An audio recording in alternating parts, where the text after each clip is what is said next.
सर्वांना होरपळत होता महाराष्ट्र माझा।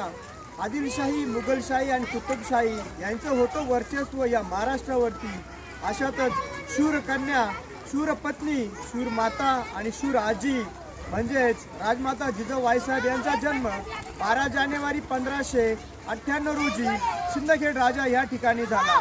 राजमाता जिजाऊ आईसाहेबांचे विचार इतके थोर होते की त्यांनी स्वराज्य घडवण्याचा निश्चय निर्माण केला आणि स्वराज्याचे विचार छत्रपती शिवाजी महाराज यांच्या मनात रुजवले आणि छत्रपती शिवाजी महाराज यांनी मोठ्या शर्तीने हा स्वराज्य घडवला। म्हणूनच आज राजमाता जिजाऊ आईसाहेबांना स्वराज्य जननी असेही म्हणतात आणि राजमाता जिजाऊ आईसाहेब यांचे उपकार या महाराष्ट्रावर इतके आहे कधी फेडू शकत नाही। सर्वांना एकच या राजमाता जिजाऊ आईसाहेब यांचे जयंती निमित्ताने सांगतो, यांचे विचार आपल्या प्रत्येकाच्या मनामनात रुजले पाहिजे। आपण आपली येणारी पिढी घडवली पाहिजे। छत्रपती शिवाजी महाराजांचे पुत्र छत्रपती संभाजी महाराज यांनी धर्मासाठी आपले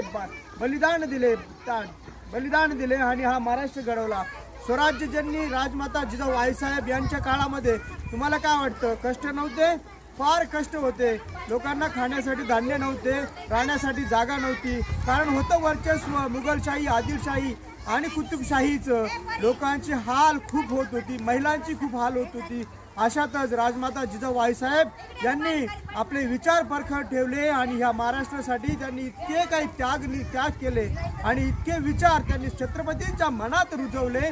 तेव्हा छत्रपतींनी अगदी आईच्या प्रत्येक पावलावर पाऊल ठेवून जसे रामायणामध्ये घडले तसे छत्रपतींनी या महाराष्ट्रासाठी घडवले आणि हा महाराष्ट्र मोठ्या शर्तीने यांनी निर्माण केला आणि त्या महाराष्ट्राचे आपण आज नागरिक आपल्याला अभिमान हा पाहिजे राजमाता जिजाऊ आईसाहेबांचा की ज्यांनी असा पुत्र घडवला जो पुत्र आईच्या प्रत्येक शब्दावर आपला जीव त्याग देण्यास तयार होता।